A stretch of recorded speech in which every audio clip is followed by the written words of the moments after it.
തുടർന്ന് ദുരിതത്തിൽ ആയവർക്ക് കൂടുതൽ ക്യാമ്പുകൾ അനുവദിക്കണം എന്ന് മേപ്പാടി പഞ്ചായത്ത് നിലവിലുള്ള 12 ക്യാമ്പിൽ പാർപ്പിക്കാൻ കഴിയുന്നതിനേക്കാൾ ആളുകളുണ്ട്. രോഗബാധ ഉൾപ്പെടെ ഉള്ള പ്രശ്നങ്ങൾക്ക് സാധ്യതയുണ്ടെന്നും അതിനാൽ കൂടുതൽ ക്യാമ്പുകൾ വേണമെന്നും മേപ്പാടി പഞ്ചായത്ത് പ്രസിഡന്റ് കെ ബാബു ന്യൂസ് 18നോട് പറഞ്ഞു.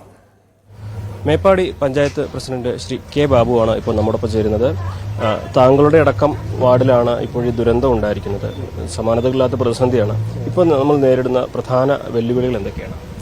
നമ്മൾ 29-ാം തീയതി ഞാനും അതുപോലെ തന്നെ താലൂക്ക് ഓഫീസറും അതുപോലെ നമ്മളെ വില്ലേജ് ഓഫീസറും പഞ്ചായത്ത് ജീവനക്കാരും അടക്കമുള്ളവർ ഈ പ്രദേശത്ത് സന്ദർശിക്കുകയുണ്ടായി. അത് സന്ദർശിക്കാൻ പ്രധാന കാരണം എന്ന് പറഞ്ഞാൽ പഞ്ചായത്തിന്റെ വിവിധ ഭാഗങ്ങളിൽ 3-4 ദിവസം തുടർച്ചയായി പെയ്യുന്ന മഴയായതുകൊണ്ട് തന്നെ നമ്മൾ പലരും മാറ്റി പാർപ്പിക്കുന്ന സംവിധാനങ്ങൾ ചെയ്തു. അപ്പോൾ അതിന്റെ അടിസ്ഥാനത്തിൽ തന്നെ 2019 മുണ്ടക്കൈ ചെറിയ തോതിലൊരു ഉരുൾപൊട്ടൽ സംഭവിച്ചിരുന്നു. അപ്പോൾ അതുകൊണ്ട് തന്നെ അവിടെയുള്ളവർക്ക് മുന്നറിയിപ്പ് കൊടുക്കുക എന്ന രീതിയിലാണ് പോയത്. അന്ന് രാത്രി ഒരു 2 മണിയോടുകൂടിയൊക്കെ തന്നെ ആ പ്രദേശങ്ങളിൽ കുറേ ആൾക്കാർ അവിടത്തുകാരനെ മാറ്റി താമസിപ്പിച്ചിരുന്നു. അതുകൊണ്ടാണ് വലിയൊരു ദുരന്തം നമ്മളെ മുന്നിലുള്ള ഏറ്റവും വലിയൊരു ദുരന്തമാണ്. എങ്കിൽ പോലും കുറേ ആഘാതം കുറയ്ക്കാൻ സാധിച്ചു എന്നുള്ളതാണ്. അങ്ങനെ രാവിലെ ഞങ്ങൾ അവിടെ പോയി ഈ കാര്യങ്ങൾ പറഞ്ഞു. അപ്പോൾ അവർ പറഞ്ഞു ഞങ്ങൾ ബന്ധുവീട്ടിലേക്ക് മാറിക്കോളാം, പിന്നെ വലിയൊരു പ്രശ്നവുമില്ല, മഴ ഇപ്പോൾ കുറച്ച് കഴിഞ്ഞാൽ മഴ നിൽക്കും, അങ്ങനെയൊക്കെയുള്ള കാര്യങ്ങളായിരുന്നു അവർ പറഞ്ഞത്. അവർ ഇത്രയും സീരിയസ് ആയിട്ട് ഇത് എടുത്തിട്ടില്ല എന്നുള്ളതാണ് നേരിടുന്ന പ്രധാനപ്പെട്ട. ഇപ്പോൾ അതിനുശേഷം നമ്മൾ അന്ന് 30-ാം തീയതി 1:30 കൂടി ഉരുൾപൊട്ടുകയും അതിഭീകരമായ തോതിൽ നമ്മളെ 11-ാം വാർഡ് മുണ്ടക്കൈ എന്ന് പറയുന്ന പ്രദേശം മൊത്തമായി ഒലിച്ചു പോകുന്ന ഒരു സാഹചര്യമുണ്ട്. അതോടൊപ്പം തന്നെ ചൂരൽമലേന്റെ കുറെ ഭാഗങ്ങളും അട്ടമലയുടെ കുറെ ഭാഗങ്ങളും പോയി. ഒരുപാട് ആൾക്ക് ജീവനാശം സംഭവിച്ചു. വളരെ ഭീകരമായിരുന്നു. പിറ്റേ ദിവസം രാവിലെ ആദ്യം എത്തുന്നത് ഞാനായിരുന്നു. ഒരുപാട് സാഹസത്തിനൊടുവിലാണ് അവിടെ എത്താൻ സാധിച്ചത്. അപ്പോൾ അവിടെ കണ്ട അവസ്ഥ വളരെ ഭീകരമായിരുന്നു. വീടുകളൊക്കെ തകരുകയും എല്ലാ സംവിധാനങ്ങളും കെട്ടുകളൊക്കെ നിലം പതിച്ചു കിടക്കുക, അതിനുള്ള ജീവനോടെയും മരിച്ചും കിടക്കുന്ന ആൾക്കാരെയാണ് കാണാൻ കഴിയുന്നത്. അതിൽ ഒരു 22 വയസ്സോളം പ്രായമുള്ള ഒരു ചെറുപ്പക്കാരനെ നമ്മൾ അതിസാഹസികമായിട്ട് ബിൽഡിങ്ങിനുള്ളിൽ നിന്ന് പുറത്തെടുത്തു ജീവനോടെ. മറ്റുള്ളവരൊന്നും നമുക്ക് രക്ഷിക്കാൻ കഴിഞ്ഞിട്ടില്ല. പക്ഷേ അതിനുശേഷം നമ്മൾ അവിടെ കൂടി നിന്ന പരിക്കേറ്റവും അല്ലാത്ത ആൾക്കാരെയും താഴോട്ട് അട്ടമലയിലേക്ക് ചൂരൽമലയ്ക്ക് എത്തിക്കുകയും ചെയ്തു. അതിനുശേഷമാണ് നമ്മളവിടെ പരിശോധന നടത്തിയതും. അതിൽ തന്നെ നമ്മൾ 15ഓളം ബോഡികൾ ആ സമയത്ത് അവിടെ നിന്ന് കിട്ടി. ഒരു സ്ഥലത്ത് നിന്ന് ഒരു വീടിന്റെ ഉള്ളിൽ നിന്നും 4 സ്ത്രീകളും 2 കുട്ടികളടക്കം 6 പേരെയാണ് നമുക്ക് ബോഡിയാണ് അവിടെ നിന്ന് കിട്ടിയത്. അതുപോലെ തന്നെ മരത്തിനിടയ്ക്ക് മറ്റു പല സ്ഥലത്തായിട്ട് അങ്ങനെ കുടുങ്ങിക്കിടക്കുന്നുണ്ടായിരുന്നു. അതിഭീകരമായ ഒരു കാഴ്ചയായിരുന്നു ആ സംഭവം എന്നുള്ളത്. വൈകുന്നേരത്തോടു കൂടി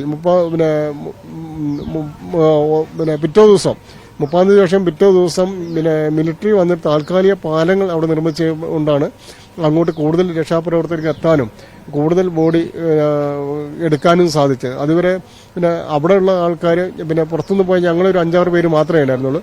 മറ്റേ ആർക്കും അവിടെ എത്താനോ രക്ഷാപ്രവർത്തനം ഏർപ്പെടാനോ കഴിഞ്ഞിരുന്നില്ല. അപ്പോൾ അതിൻ്റെ ഒരു പ്രയാസം ഉണ്ടായിരുന്നു. 5-ാം ദിവസത്തേക്ക് കടക്കുമ്പോൾ നമ്മളെ സംബന്ധിച്ച് കാണാതായ ആൾക്കാരെണ്ണം 400-ലധികം ഉണ്ടെന്നാണ് പോലീസ് തന്നെ ഔദ്യോഗികമായിട്ട് പറഞ്ഞിട്ടുള്ളത്. താങ്കളുടെ കയ്യിൽ കൃത്യമായിട്ടൊരു ധാരണ ഉണ്ട് ഈ വാർഡിൽ, പ്രത്യേകിച്ച് താങ്കളുടെ വാർഡിൽ എത്ര വീടുകൾ ഇതിൽ ഇല്ലാതെയായിട്ടുണ്ട്, എത്ര ആളുകൾ, അങ്ങനെ ഒരു ഏകദേശം ഒരു ധാരണ ഉണ്ട്? നമുക്ക് 416 വീടുകളാണ് മുണ്ടക്കൈയിലുള്ളത്. 416-ൽ 16 വീടുകളിൽ ഇപ്പം ഏകദേശം 30-ന് താഴെ വീടുകളേ ഉള്ളൂ. ബാക്കി വീടുകൾ പൂർണ്ണമായും നശിച്ചു. അതുപോലെ തന്നെ അവിടെ പള്ളിക്ക് കേടുപാട് സംഭവിച്ചു. പോസ്റ്റ് ഓഫീസ് അടക്കമുള്ള കടകളൊക്കെ തന്നെ നശിച്ചു. അവിടെ ഈ 30 വീടുകൾ അല്ലാതെ വേറൊരു സംവിധാനം അവിടെ ഇല്ല. ഇന്നൊരു അവിടെ ഒരു മനുഷ്യ ജീവിതം സാധ്യമല്ലാത്ത വിധത്തിലാണ് ഇപ്പൊ നിലവിലുള്ളത്. 30 വീടുകളും ആ വീട്ടുകാരെ ഇവിടെ മാറ്റേണ്ടി വരും. പൂർണ്ണമായിട്ടും അവരെ മാറ്റിക്കൊണ്ട് വേണം, ഒരു മറ്റൊരിടത്തേക്ക് മാറ്റിക്കൊണ്ട് വേണം ഇവരെ പാർപ്പിക്കേണ്ടത്. അല്ലെങ്കിൽ അവിടെ ഇനിയുള്ള കാലങ്ങളിൽ അവിടെ ജീവിക്കുക എന്ന് പറഞ്ഞാൽ ശാശ്വതമല്ല എന്നുള്ളതാണ് പഞ്ചായത്തിന്റെ ഒരു കാഴ്ചപ്പാട്. 3 വാർഡിലായിട്ട് ഏകദേശം എത്ര പേരെ നമുക്ക് പുനരധിവസിപ്പിക്കേണ്ടി വരും? അവിടെ പുനരധിവസിപ്പിക്കേണ്ടി വരിക എന്ന് പറഞ്ഞാൽ നമ്മൾ കൃത്യമായൊരു ഡാറ്റ ഇന്നിപ്പോൾ തയ്യാറാക്കുന്നു. നമുക്ക് മരിച്ചവരെയും അതുപോലെ തന്നെ കാണാതെ ഉള്ളവരും വീടുകളുടെ എണ്ണമൊക്കെ അതാത് വാർഡിലെ ആശാവർക്കർമാർ, അംഗൻവാടി ടീച്ചർമാർ, അവിടുത്തെ പ്രാദേശിക സാമൂഹിക പ്രവർത്തകർ ഒക്കെ കൂടി ഇന്ന് ഇപ്പോൾ 3 വീങ്ങായി നിന്നുകൊണ്ട് അതിന്റെ വിവരങ്ങൾ ശേഖരിച്ചു കൊണ്ടിരിക്കുകയാണ്. വൈകുന്നേരത്തിനുള്ളിൽ കൃത്യമായൊരു കണക്ക് കിട്ടും. എന്നാലും നമ്മൾക്ക് ഏകദേശം ഒരു 700-ഓളം വീടുകളാണ് 2 സ്ഥലത്തും കൂടി പോയിട്ടുള്ളതെന്നാണ് നമ്മൾ മനസ്സിലാക്കുന്നത്. ഇപ്പോൾ മറ്റൊരു പ്രധാനപ്പെട്ട കാര്യം ക്യാമ്പുകളെ കുറിച്ചാണ്. എത്ര ക്യാമ്പുകളുണ്ട്? ഈ ക്യാമ്പുകളിൽ പരിധിയിൽ അല്ലെങ്കിൽ കഴിയാവുന്നതിൽ കൂടുതൽ ആളുകളുണ്ടോ? കൂടുതൽ ക്യാമ്പ് തുടങ്ങേണ്ട ആവശ്യമുണ്ട്? നമുക്കിപ്പോൾ വിവിധ പഞ്ചായത്തുകളിലായിട്ട് തന്നെ 12ഓളം ക്യാമ്പുകളുണ്ട്.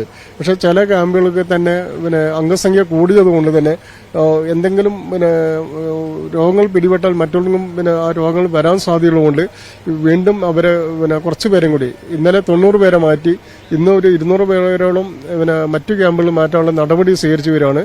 അത് അതിന്റെ പ്രവർത്തനം നടന്നു വരുന്നുണ്ട്.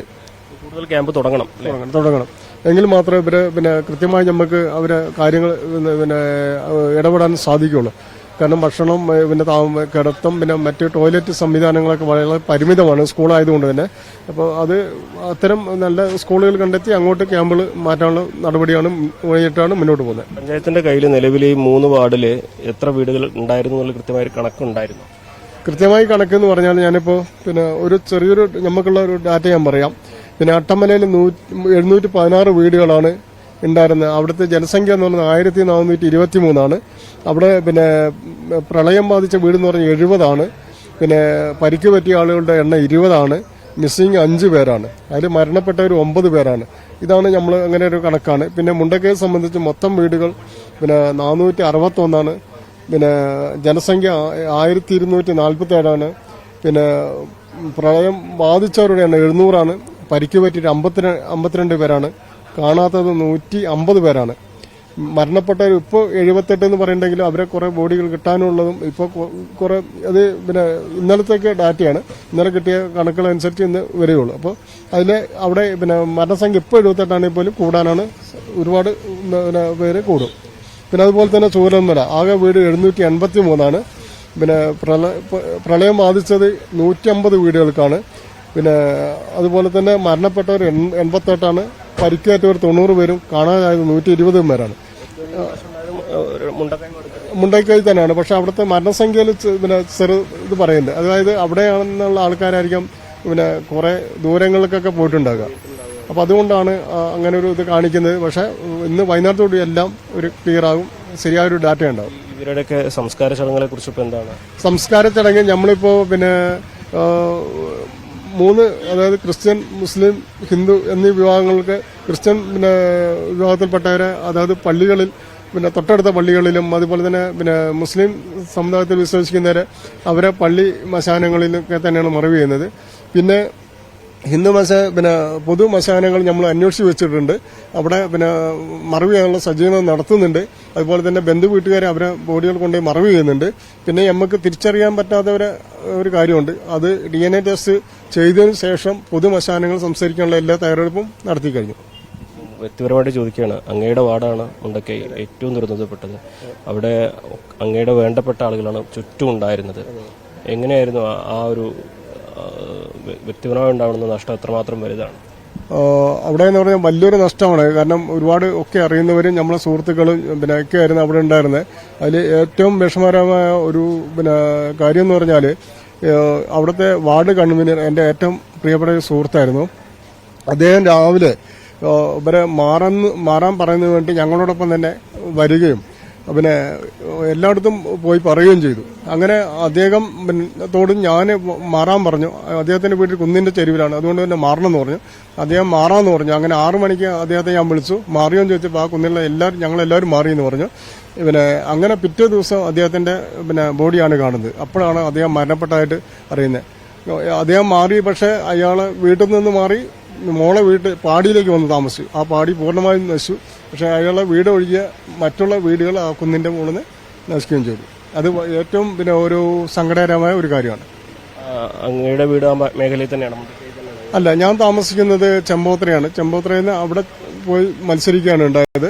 എന്നാലും അവരെ ആ നാട്ടുകാരെ കുറെ കാലം മുൻപ് ചെറുപ്പം മുതലേ രാഷ്ട്രീയ പ്രവർത്തനം ഒരാളെന്ന നിലയ്ക്ക് എനിക്ക് കുറെ പേരെ നേരിട്ട് അറിയാവുന്നതാണ്. പുനരധിവാസം എത്രമാത്രം പ്രയാസമേറിയതാണ്? പുനരധിവാസം എന്ന് പറഞ്ഞാൽ വളരെ ഇനി അടുത്ത ഘട്ടം അതിലേക്കാണ് നമ്മൾ പോകേണ്ടത്. ഇപ്പൊ നമ്മൾ പുനരധിവാസം സ്കൂളുകൾക്ക് തുറന്ന് പ്രവർത്തിക്കേണ്ട സാഹചര്യം ഉണ്ട്. അതുകൊണ്ട് തന്നെ സ്കൂളിൽ നിന്ന് മാറ്റുക എന്നുള്ളത് വലിയൊരു കാര്യമാണ്. അപ്പോൾ അതിനാവശ്യമായ ഷട്ടറുകൾ, വാടക വീടുകൾ, അങ്ങനെയുള്ള സംവിധാനം ഞങ്ങൾ അന്വേഷിച്ചുകൊണ്ടിരിക്കുകയാണ്. അത് ഏതാനും ദിവസങ്ങൾക്കുള്ളിൽ തന്നെ അവര് അത്തരം അങ്ങോട്ട് മാറ്റി താമസിപ്പിക്കുകയും പിന്നീട് കുറേ സംഘടനകൾ നമ്മളോട് ഒരുപാട് വാഗ്ദാനങ്ങൾ പറഞ്ഞിട്ടുണ്ട്, ഭൂമിയുടെ കാര്യത്തിന്, വീടിന്റെ കാര്യത്തിന്. അപ്പോൾ അതൊക്കെ ഏകോപിച്ചുകൊണ്ട് സർക്കാർ സംവിധാനം കൂടി ഉപയോഗപ്പെടുത്തിക്കൊണ്ട് അവർക്ക് സ്ഥലമെടുത്ത് വീട് വെച്ച് അവിടെ അടിസ്ഥാന സൗകര്യം ഒരുക്കി മാറ്റിപ്പാർപ്പിക്കണം എന്നാണ് പഞ്ചായത്ത് ആഗ്രഹിക്കുന്നത്. അടിയന്തരമായിട്ട് വേണ്ടത് ക്യാമ്പുകളുടെ എണ്ണം കൂട്ടലാണ് ഇപ്പം നമുക്ക്. അതെ, ഇപ്പോഴത്തെ പ്രധാന ആവശ്യം അതാണ്, ക്യാമ്പുകൾ വർദ്ധിപ്പിക്കുക എന്നുള്ള. കാരണം ഓരോ സ്കൂളുകളും അടിസ്ഥാന സൗകര്യം വളരെ കുറവാണ്. അതുകൊണ്ട് തന്നെ ക്യാമ്പുകളുടെ എണ്ണം വർദ്ധിപ്പിച്ച് അവർക്ക് വേണ്ട പരിചരണങ്ങൾ കൊടുക്കുക എന്നുള്ളതാണ് ഞങ്ങൾ ആഗ്രഹിക്കുന്നത്. അതാണ് ഏറ്റവും പ്രധാനപ്പെട്ട കാര്യം, ക്യാമ്പുകളുടെ എണ്ണം കൂട്ടുക. ഒപ്പം തന്നെ ആ മേഖലയിൽ ഉണ്ടായിരുന്ന വീടുകളുടെ എണ്ണം, അവിടെ ഉണ്ടായിരുന്ന ആളുകളുടെ കണക്ക്, ഇതെല്ലാം കൃത്യമായിട്ട് ശേഖരിക്കാനുള്ള നടപടികളാണ് ഇപ്പോൾ പുരോഗമിക്കുന്നത്. എന്നാണെങ്കിലും ഈ ഒരു വലിയ ദുരന്തത്തെ അതിജീവിക്കാൻ നാടിന് ഒപ്പം നിൽക്കുകയാണ് നമ്മളെല്ലാവരും. അഖിലോട്ടുപാറയ്ക്കൊപ്പം CV അനുമോദ്, ന്യൂസ് 18. കൂടുതൽ ക്യാമ്പുകൾ വേണമെന്ന ആവശ്യം അവിടുത്തെ പഞ്ചായത്ത് പ്രസിഡന്റ് മുന്നോട്ട് വെക്കുന്നു. ഇപ്പോഴുള്ള ക്യാമ്പുകൾ പര്യാപ്തമല്ല എന്നാണ് അദ്ദേഹം ഉന്നയിക്കുന്ന പ്രധാനപ്പെട്ട ഒരാവശ്യം.